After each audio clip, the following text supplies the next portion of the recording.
the meditation we had at the beginning, where we saw how all of these layers of our being map onto one another. So when we believe the thought that I'm not allowed, I don't have permission to fully love and accept myself because of outside expectations, when we believe that thought, we feel suffocated. And when we feel suffocated, we breathe shallow. And when we breathe shallow, we go into stress response. And when we go into stress response, we feel anxiety in our body.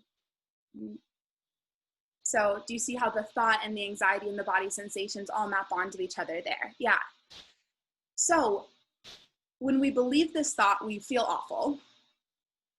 And we've identified that the thought isn't actually even true. That it's not actually even true. So now let's ask ourselves the question, who would we be without that thought? So if we didn't believe that our ability to love ourselves was contingent upon outside validation, outside expectations, who would we be? What would we be doing differently? How would we show up differently? How would we feel differently? Again, in the chat box, I'd love to hear from you. Who would we be without that thought? Free, authentic and unafraid, rooted. Yeah, genuinely happy, could breathe. Yeah, I'd be making art and writing my truth. We'd be powerful, we'd feel heard, be more kind, loving, authentic, confident, happy and lightweight and free, calm, compassionate, have more integrity, carefree. Yeah. So interesting, right? It's interesting that we tell ourselves this thought that isn't actually true, that makes us feel suffocated, knowing that without this thought, we'd be free, empowered, compassionate. Really, without this thought, we'd be who we most want to be. Isn't that so interesting? How much power we give to a thought. How much of our life force gets robbed by one little thought. And we all have a different version of this thought. So for some of us, it's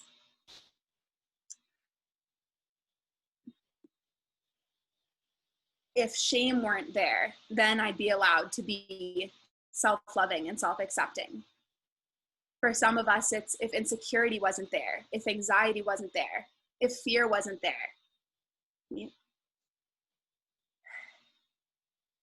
Arna said I'd stand up for myself. Leah said I'd be empowered. Yeah. So what's so interesting to me about this is that our emotions and our thoughts, which includes the way that we perceive other people's judgments of us, are all objects of our awareness. There's something that we look at, that we can experience. So remember in the beginning of this workshop, we did that drop-in exercise where we witnessed our body sensations, we witnessed our emotions, and we witnessed our thoughts. If we are able to look at something, then it can't be us. Because we're the one that's looking at it. We're the one that's observing it. How do I know that I'm not my cell phone? Because I can look at it. I'm the one that can see it, so I'm the seer. I'm not the thing that I'm seeing. I'm the one that can touch it, so I'm the toucher. I'm not the thing that I'm touching. I'm the experiencer. Yeah. So the same goes for our body sensations, our thoughts, our emotions, our assumptions, our memories, all of that. It's all something that we're looking at, that we're witnessing, that we're experiencing. In other words, they're all objects of our awareness. Objects of our awareness, which we have given so much of our power to. Yeah. Can you imagine if I said to you, if I said to you all, you know what I really want to do? I really want to read, the book Power versus Force. I just looked at my bookshelf and that's the first one I saw. I really want to read the book Power versus Force. I wish I could. Oh, I really wish I could read that book, but I can't because I have curly hair. So it just sucks, you know? It just really sucks that I have curly hair. I just wish that my hair were straight and then I could read that book that I really want to read. What would you all say to me? What would you say? You'd be like, that's absolutely ridiculous. What are you talking about? I don't understand. How does the curliness of your hair have anything to do with your ability to read a book or not? Yet there's this collective superstition that most of us have bought into. There's this collective agreement that objects of our awareness have power over who we be. That if I'm aware that shame is arising in my experience, then I'm not allowed to love myself. That if I'm aware that there's a judgment that's arising in my experience, then I'm not allowed to accept myself. It's like this conspiracy that we've all bought into, that we've believed that who we choose to be is at the effect of the objects of our awareness. Are y'all with me? No? Okay. So any of you who are not with me, okay, all right, you know what, let's do this. Let's do this exercise, which if you all watched the interview that Jessica did with me, you've probably already seen this, but it's a good refresh. So we're all gonna hold both of our hands out in front of us, right hand, left hand. In this exercise, our right hand is going to symbolize our internal state. So our internal state is everything that arises in our awareness. So like what we did in the meditation at the beginning, we observed our body sensations, we observed our emotions, we observed our thoughts. All of that is our internal state. It's everything that you're aware of that's happening in any given moment, okay? That's our internal state, that's our right hand. And now our left hand is going to symbolize who we really are. And who we really are is the experiencer. We're the one who witnesses everything that arises in our internal state. We are that which is aware of our body sensations. We are that which is aware of our thoughts, that which is aware of our emotions, aware of our memories, aware of our experiences. So this is who we really are. This spaciousness in which all experiences arise. So that's who we really are, right? So right hand is our internal state, left hand is who we really are. Now, clasp your hands together. Clasping our hands together is symbolizing identifying with our internal state. So believing that who we are is our thoughts, is our emotions, is whatever arises in our experience. Okay, so with your hands clasped together, try to just shake your right hand. What happens to your left hand? Is it possible to just shake your right hand when your hands are clasped together? Yes or no? No, it's not possible. Right? So now let's separate our hands, and you can separate your hands the tiniest little amount, or you can separate them 4 feet. It doesn't matter. It's irrelevant. Just create some spaciousness between your right hand and your left hand. Okay. And now shake your right hand. What happens to your left hand?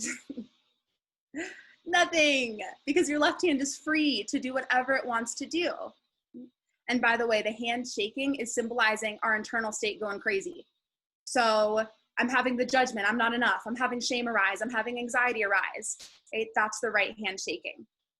So many of us spend all of our time and attention trying to focus on making the right hand stop shaking, right? I just got to make the anxiety go away. I just got to make the shame go away. I just got to make the insecurity go away. And the way that I'm going to do that is by controlling what other people think of me. So I just have to make everybody love me. I just have to get outside validation.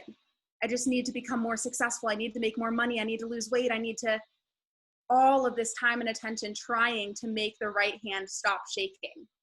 Right? When all of that is really wasted energy, because first of all, psychological principles tell us that the more unwilling we are to have an internal experience, the more of it we have. Have any of you ever tried to like not think about someone? Like you have a crush and you're like, do not think about that person. Whatever you do, do not think about him or her. Do not dream about him or her. Do not. Doesn't actually help. And in fact, the more we try to not think about the person, the more we actually think about them. So acceptance and commitment therapy tells us that the rule of the outside world is that if you don't like something, you figure out how to fix it and you fix it. Like if it were too hot in this room, I'd turn on my air conditioning. If the light bulb were flashing, I'd replace the light bulb. So in the outside world, when we don't like something, we figure out how to fix it and we fix it. So we think that because that's how it works in the outside world, then that should be how it works in the inside world, when really the rule of the inside world is the opposite. The rule of the inside world is the more unwilling you are to have an experience, the more of it you will have. The more you're trying to not be anxious, the more anxiety you'll have. It's the whole don't think of a blue Jeep analogy, right? Immediately what comes to mind is a blue Jeep. Or if you're sitting there comfortable on your sofa and somebody comes up to you and hooks up a bunch of electrodes to your brain and says, okay, do not feel anxious. You're not allowed to feel anxious. And if you feel anxious, I'm going to know. Right? Immediately, it's going to induce anxiety. The attempt of trying to not feel anxious makes us feel anxious. Y'all with me? So all of this attention that we put on trying to control our right hand, in other words, trying to control our internal state, is wasted energy and attention, when really where we should be focusing our energy is on creating spaciousness between our right hand and our left. Because as soon as there's any degree of spaciousness between the two hands, the right hand is free to be whatever it wants to be. Because it is no longer at the effect of our internal state. So it actually doesn't matter what our internal state is doing. It actually doesn't matter if we are having insecurities arise, because those insecurities are now an object of our awareness. It's like, oh, hey, what's up, insecurity? I see you. And anything that we can see is not us, because we are looking at it. What's up, shame? I see you. It's okay, you're allowed to be there. I'm willing to feel you. I'm willing to feel the body sensations that arise when I feel shame. I'm willing to have the thoughts that are connected to my shame. And I'm willing to have these experiences because I get that they're not me, that they actually have nothing to do with me, that they're just like clouds passing by in the sky. And I'm not going to tell a story about them, and I'm especially not going to give them my power. Right? The way that we relate to our internal state, when we identify with our internal state, is as if I were to walk outside this morning and look up in the sky and say, ah, damn it. I really wanted to be self-loving today, but it's cloudy again. Jeez, oh man, I can't wait for a day that is just blue, clear skies so that I can love myself. Right? It's like, wait a second, what do the clouds in the sky have anything to do with my ability to love myself? I can look at the clouds, I can look at my emotions, I can look at my thoughts, and I can be with them, and I can choose to love myself. So what I'm saying here is that what most people get wrong about self-love is that they think it looks like having certain thoughts and emotions. They think, well, in order for me to be self-loving, there has to be the absence of insecurity. There has to be the absence of judgment. There has to be the absence of shame. There has to be the absence of fear of what other people think. So then what do we all do? We wait around our entire lives for that magical day to come where our internal state goes completely quiet. And I don't know about all you, but I have never had a day like that in my life. So I'm not going to wait around for it because it's not likely for it to come. So we waste all of this energy in resistance. We waste all of this energy resisting reality. Right? It's like trying to swim upstream in a river. We're fighting against the energy that's alive in us in the present moment. But there's no need to, because it's an illusion that we are at the effect of it. I'll answer your question in just 1 second, Marie. That's a great question. So when our right hand and our left hand is clasped together, this is reactive mode. Right?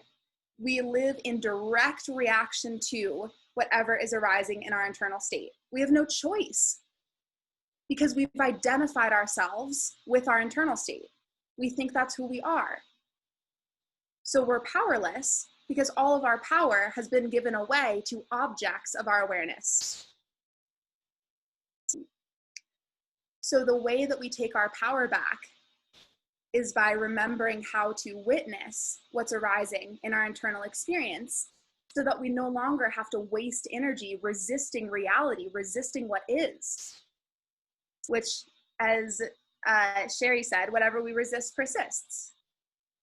And the more we're trying to fight against our thoughts and our emotions and our body sensations, the more power we're giving to them. The more power is being drained from us. So what we start to do, Marie's question is, how do we create more spaciousness? I bet a lot of you are having that question like, okay, great. Yeah, I'd love to live with my hands separated. Cool. What does that actually look like? What it looks like is learning to witness our experience rather than be at the effect of it. Because as soon as there's any amount of spaciousness between these two hands, now we get to live in creative mode. Now we get to create who we be. We are nothing and whatever we say we are. There's nothing that's actually true about us. It's just however we speak ourselves into existence in any moment by the stories we're telling ourselves. And we can tell ourselves disempowering stories, or we can tell ourselves empowering stories. And neither of them are true. Neither of them are the truth. The only thing that's true about us in any given moment is that we're billions of vibrating cells. That's it. It's not true that we're good enough. It's not true that we're not good enough. It's not true that we're worthy. It's not true that we're not worthy. It's not true that we're deserving. It's not true that we're not deserving. It's not true that we're lovable. It's not true that we're not lovable. It's all just made up. So it becomes no longer about trying to figure out who we are, and it becomes about getting curious about what narratives give us power. If you look at an optical illusion, you all know that optical illusion that if you look at it one way, it's a duck. If you look at it another way, it's a bunny. You all seen that? Okay. So there's no truth to what animal is pictured. There's two equally valid perspectives. And can you imagine how exhausting and infuriating it would be if we lived our lives trying to figure out what the right answer is? We would just oscillate between perspectives. And one day we'd be like, it's a duck. Yes, I know it's a duck. I'm so certain about this because I have evidence. I can see the beak. I see the back of the head. Oh my gosh, yes, I finally figured it out. It's a duck, yes. And then the next day we look at it and we're like, oh God, wait a second. But now I see the bunny. Oh no, and I have evidence to prove that it's a bunny, and now I'm so confused. Yeah, thank you. Thanks, Jessica. So this picture here, right? And I have evidence that it's a bunny because I can see the ears and I can see the little nose, and oh, I was so stupid for ever thinking that it was a duck. How could I ever have thought it was a duck? Clearly it's a bunny. And we spend our lives in this debate with ourselves, trying to collect evidence about who we are, trying to figure out the truth. Well, is it true that I'm good enough, or is it true that I'm not good enough? Is it true that I'm deserving, or am I not deserving? And it's just exhausting. So when we create spaciousness between these two hands, we get to give up that exhausting battle of trying to figure out who and what we are. And instead we get curious about, okay, who do I want to create myself to be? If I'm nothing and there's nothing true about me, then what do I want to invent? How does it feel when I believe that I'm not worthy? wow, that really doesn't feel good to me. I feel really suppressed. I feel really disempowered. Okay, well, how does it feel when I believe that I'm worthy? That feels a lot better. And I have access to power. And it gives me access to being the change that I wish to see in the world.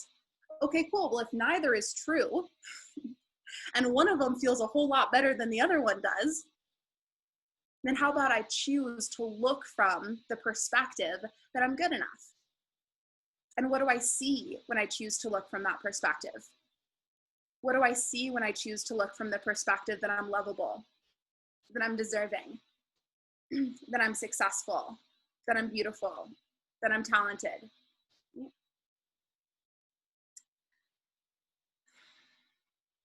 So there are many practices that we can use to start to create this separation between who we are and our internal state. One of them that I really like is the exercise called Start Stop. And simply what we do in this exercise is, as soon as we become aware that there is a new experience arising in our internal state, we say start. So for example, this morning when I was preparing for this workshop, I all of a sudden became aware that there was nervousness in my body, in my space. So I would say start. Okay, I'm aware that there's a new experience on the scene. There's the experience of nervousness that's alive in my body. Okay, start. And now in this moment, now that I feel connected to you all and I feel like we're in our flow, I just became aware that I don't actually feel that in my body anymore. So then I would say stop. And the important thing here is not trying to accelerate experiences, not trying to make the nervousness go away before it's ready to go away. Or if you notice gratitude arising, if you notice you feel really grateful for a friend, you say, okay, start. And then as soon as that experience is not alive in your physical being anymore, you say stop. Same with judgment. If you notice that you're having judgment arise, you say start. And then as soon as it's not there anymore, you say stop. So there are a couple goals of this exercise. One of the goals is to practice willingness. Being willing to allow whatever experience that's arising to be there without trying to force it away or without being attached to it. And that's the other goal here. The goal is to give up attachment and aversion. So often if we're feeling joy and connection, we then get attached to that. And we're like, oh no, I don't want to lose this. I don't want to lose this. I love this feeling. I got to keep it. I got to hang on to it. And then if you notice, the more you try to hang on to it, the less of it you have. Likewise, we want to really give up aversion. So being averse to an experience. So if anxiety is arising, rather than, oh God, I hate, why do I always get so anxious? I need to really figure out how to not be more anxious. How do I make this go away? Rather than that, it's like, oh, okay, cool. I'm noticing that anxiety is alive in my experience.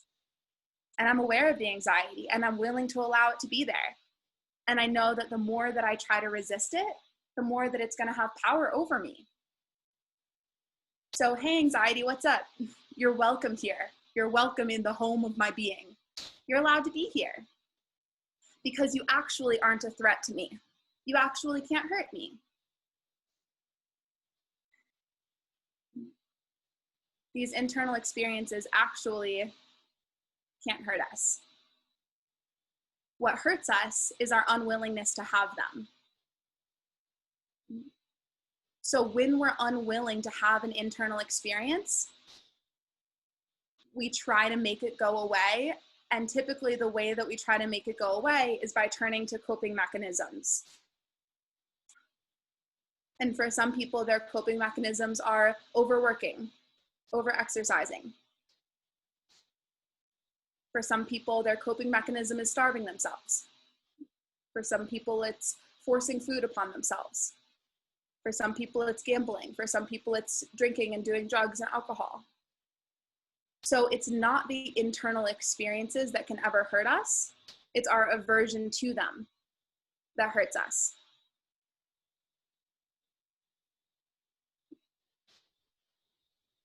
The number of people that die from their coping mechanisms every day, every year.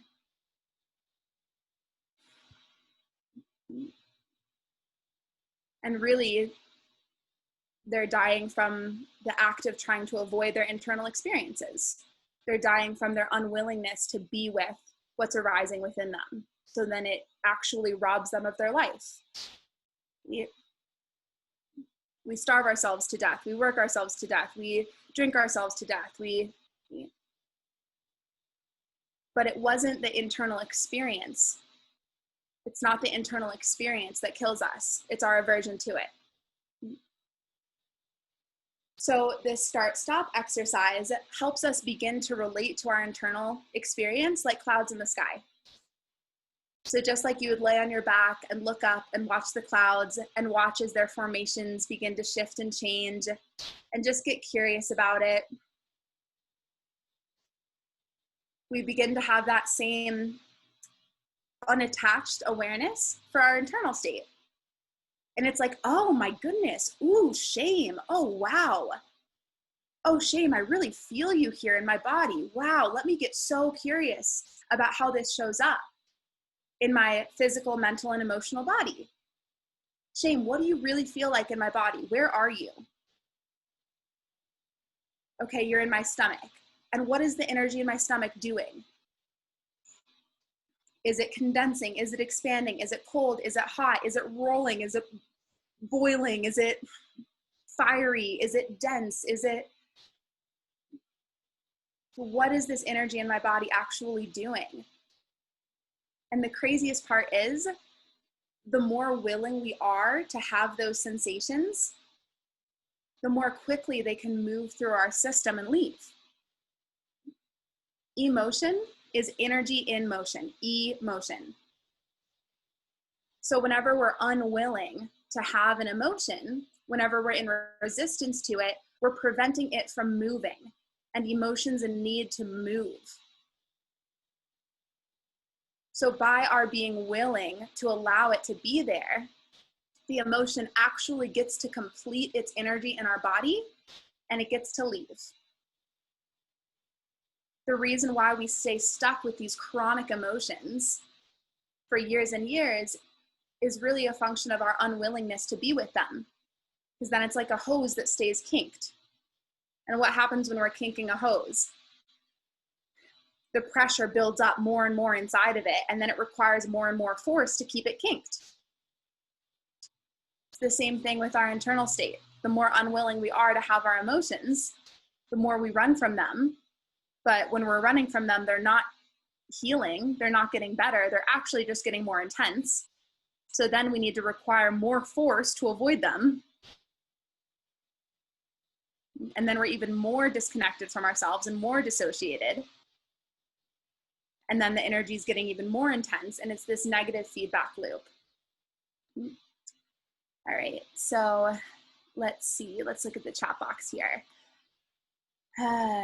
Like that colored dress, white, gold, blue, or black. Yeah. Oh, wasn't that crazy? that was insane.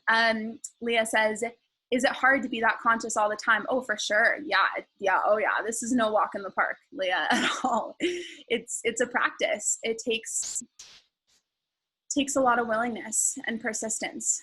I feel like it could be difficult in high levels of emotion. Yeah, so this goes back to the analogy that I was using earlier about the weightlifting. Yeah. So we can actually strengthen the muscle of our presence. And it is possible for us to be fully present and fully meet our emotions even when they're at a level 10. Yeah.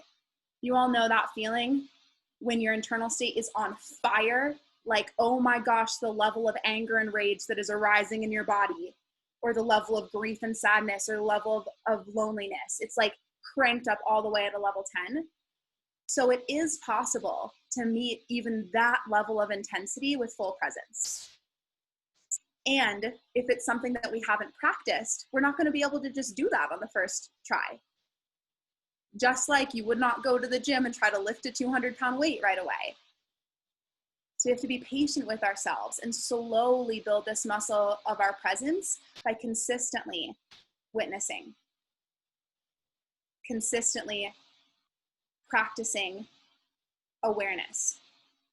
And then slowly over time, it gets easier and easier. And we can turn up our willingness knob more and more. And what's really happening here on a physiological level is that we're training our nervous system to expand to be able to hold more and more intensity. So our nervous system is like an electrical, my gosh, I'm not good at these terms, like an electrical loop thing, you know? It can hold a certain number of a certain amount of amperage at a given time. And if you want it to hold more amperage, you have to increase the capacity of it, increase the conductivity of it. That's like our nervous systems. So if we've chronically spent our lives avoiding trying to feel intensity and just instead trying to escape ourselves, and then all of a sudden we try to meet a level 10 anger with presence, we're going to blow a fuse, metaphorically. We're going to short circuit because we're not ready for that. So it takes meeting ourselves with presence, like titrating that experience and building that muscle over time and being patient and forgiving with ourselves. Yeah.